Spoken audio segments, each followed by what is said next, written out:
प्रतीक यादव से तलाक पर पहली बार अपर्णा यादव ने चुप्पी तोड़ी है। अपर्णा यादव ने क्या कहा है यह मैं अपने दर्शकों को जरूर बताऊंगा, लेकिन इसके साथ ही यह भी समझिएगा कि क्या अपर्णा और प्रतीक के रिश्तों को तोड़ने का काम परिवार के अपने लोग ही कर रहे हैं। क्या परिवार के ही कुछ लोग ऐसे हैं जो अपर्णा और प्रतीक के रिश्तों को बेहतर नहीं होता हुआ देखना चाहते हैं। क्या अपर्णा यादव के राजनीतिक कदमों को रोकने के लिए मुलायम परिवार के ही कुछ लोग हैं।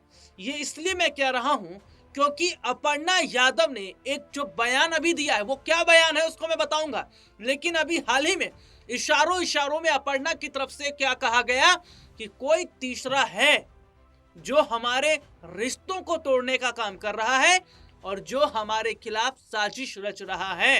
इतना ही नहीं, अपर्णा ने यह तक कहा कि कुछ लोग तो इतने जल रहे हैं, इतने यानी कि परेशान है कि मैं राजनीति में अपना बड़ा कदम जो है आगे ना बढ़ा पाऊं, मैं राजनीति में आगे ना बढ़ पाऊं। मुझे राजनीति में आगे बढ़ने से रोकने के लिए कुछ जयचंद हैं, वो इस तरीके का काम कर रहे हैं, मेरे जो घरेलू विवाद है ना उसको इस तरीके से सामने ला रहे। लेकिन अपर्णा ये कहती है कि मैं डरने वाली नहीं हूं उन जयचंदों से, मैं उन लोगों से डरने वाली नहीं हूं, उन्हें यह समझना पड़ेगा। और अब ध्यान से सुनिए कि कैसे अपर्णा यादव धीरे धीरे इस मामले पर खुलकर अपनी बात रख रही हैं। और एक जो स्टेटमेंट उनका सामने आया है, यह स्टेटमेंट ये बताता है कि प्रतीक यादव को क्या किसी ने भड़का दिया था, क्या प्रतीक यादव ने किसी के भड़कावे में आकर, किसी के बहकावे में आकर इस तरीके का पोस्ट किया, और क्या प्रतीक के कंधे पर रखकर बंदूक चलाने की कोशिश की गई है।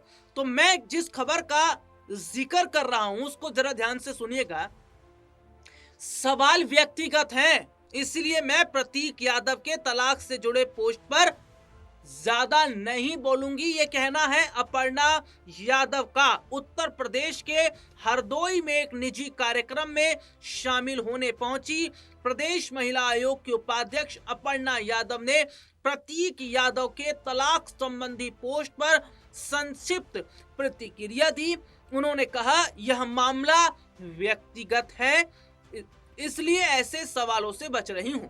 अपर्णा से जब पूछा गया कि वे व्यक्तिगत सवालों से क्यों बच रही हैं, जबकि सोशल मीडिया पर यह मामला छाया हुआ है, तो उन्होंने कहा, आपने खुद ही कहा है कि सवाल व्यक्तिगत है, इसलिए मैं बच रही हूं और मैं नहीं चाहती कि ये जो व्यक्तिगत चीजें हैं ये खुलकर बाहर आए। इसी के साथ ही उन्होंने ये भी कहा कि कुछ लोग ऐसे हैं जो हमारे रिश्तों को तोड़ने का काम कर रहे हैं, वो भली बात ही समझती हैं वे लोग कौन हैं, लेकिन उनके मंसूबे कभी कामयाब नहीं हो पाएंगे। उन्होंने ये तक कहा कि प्रतीक से जो रिश्ते हैं उनके खराब नहीं हुए। और देखिए, यहां पर एक बार फिर तीसरे शख्स का जिक्र हो रहा है। हालांकि अपर्णा यादव तीसरे शख्स का खुलकर नाम नहीं ले रही हैं। वो तीसरा शख्स कौन है? क्या वो परिवार के ही सदस्य हैं? क्या वो परिवार के ही लोग हैं? और गौर से सुनिएगा कि क्या परिवार के लोग ये चाहते हैं कि अपर्णा यादव जो है वो एक घरेलू महिला बनकर रहें, बीजेपी में एक बड़ा कद वो ना बन पाए। उत्तर प्रदेश में साल 2027 में विधानसभा के चुनाव होने वाले हैं और चुनाव से पहले ये चर्चा चले कि भारतीय जनता पार्टी अपर्णा को टिकट दे सकती है चुनाव लड़ने के लिए। हालांकि सीट अभी फाइनल नहीं है, यानी कि अब राजनीतिक कद बढ़ता नजर आ रहा है। और अगर अपर्णा जीतती है तो ये अपर्णा का बड़ा जो है अगर कहा जाए तो प्लस पॉइंट रहेगा। लेकिन इससे कुछ लोगों को दिक्कत हो रही है। कुछ ऐसे लोग हैं जो ये नहीं चाह रहे कि अपर्णा टिकट उन्हें मिले, वो चुनाव लड़े। और जैसे कि वो ये कह रहे हैं कि मुझे पता है वो तीसरे शख्स कौन है, वो लोग कौन है जो मुझे इस तरीके से रोकने का काम कर रहे हैं, लेकिन मैं डरने वाली नहीं हूं। तो क्या अपर्णा यादव ने अपने विरोधियों को खुली चुनौती दे दी है? और क्या अपर्णा यादव वाकई अब राजनीति को समझने लगी है? क्योंकि एक अपर्णा यादव वो थी जो ये कह रही थी कि मैं अपने परिवार के खिलाफ चुनाव नहीं लड़ूंगी, मैं अपने परिवार के खिलाफ प्रचार प्रसार नहीं करूंगी। आज वही अपर्णा कह रही है कि मैं अपने विरोधियों से डरने वाली नहीं हूं, चाहे वो कुछ भी कर ले। तो यहां ये देखा जा रहा है कि क्या अपर्णा और प्रतीक के रिश्तों को खराब करने का काम किया गया। देखिए, प्रतीक यादव ने अपने इंस्टाग्राम जो आईडी से जो पोस्ट किया और पोस्ट करके जो अपर्णा पर गंभीर आरोप लगाए, उसके बाद सवाल खड़े होने लगे थे अपर्णा यादव पर। क्योंकि देखिए, अपर्णा यादव चुप थी, मीडिया से दूरी बना रही थी, अपर्णा यादव ने अपनी कोई प्रतिक्रिया नहीं दी। लेकिन धीरे धीरे मामले को ध्यान में रखते हुए अपर्णा जिस तरीके से अपनी बात अब रख रही है, इससे साफ पता चलता है कि अपर्णा ने पहले इस पूरे मामले को समझा और पता लगवाया कि आखिरकार प्रतीक ने ऐसा क्यों किया। हालांकि अपर्णा और प्रतीक के जो रिश्ते हैं वो इतने बेहतर नहीं है।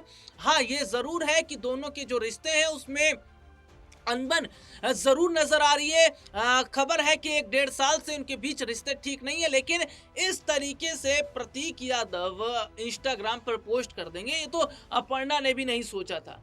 हालांकि जो मुलायम परिवार के जो लोग हैं वे अपर्णा को दोषी ठहरा रहे थे, जिसके बाद अपर्णा ने कहा कि वो अपने ही हैं जो इस तरीके का काम कर रहे हैं।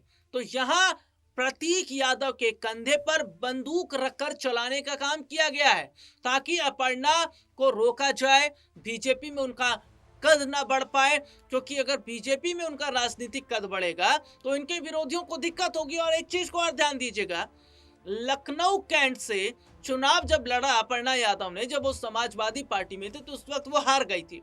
उसके बाद क्या देखा गया कि अपर्णा को समाजवादी पार्टी में अखिलेश ने आगे नहीं बढ़ाया। अखिलेश यादव चाहते तो अपर्णा यादव को और मौका दे सकते थे, परिवार के कितने लोगों को मौका दिया, लेकिन अपर्णा यादव को उन्होंने कोई मौका नहीं दिया। अपर्णा किसी मंच पर उस वक्त नजर नहीं आती थी, समाजवादी पार्टी के किसी कार्यक्रम में दिखाई नहीं देती थी, और यही वजह है कि अपर्णा को समाजवादी पार्टी का साथ छोड़ना पड़ा। अब ऐसे में अपर्णा ने सपा का साथ छोड़कर बीजेपी का रुख किया।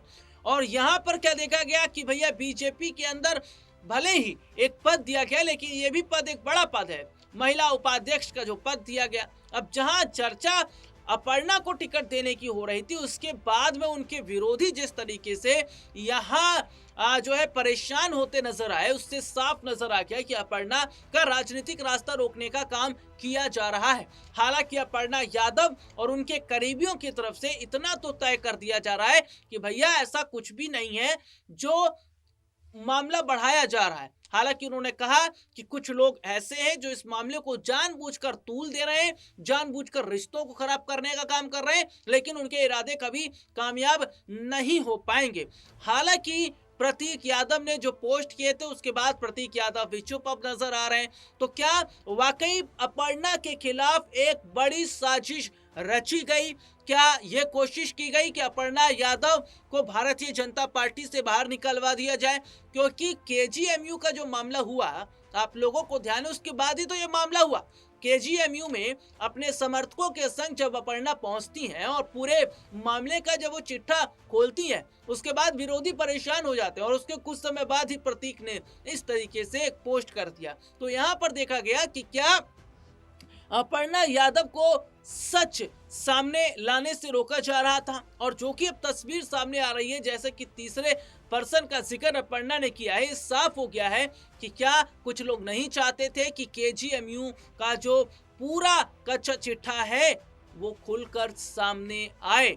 लेकिन क्या अपर्णा ने वाकई एक जवाब में ये साफ कर दिया कि ना तो वो पार्टी छोड़ेंगी और ना ही विरोधियों से डरेंगी। अब देखना होगा कि क्या वाकई प्रतीक से तलाक के बीच की जो स्थिति है या उनसे तलाक का जो मामला चल रहा है, इस मामले को भी बहुत समझदारी से अपर्णा सुलझा लेंगी, और क्या जो लोग इस साजिश में थे कि अपर्णा को पार्टी से निकाल दिया जाए या उनका इस्तीफा करवाया जाए, क्या वो नाकाम साबित हो रहे हैं।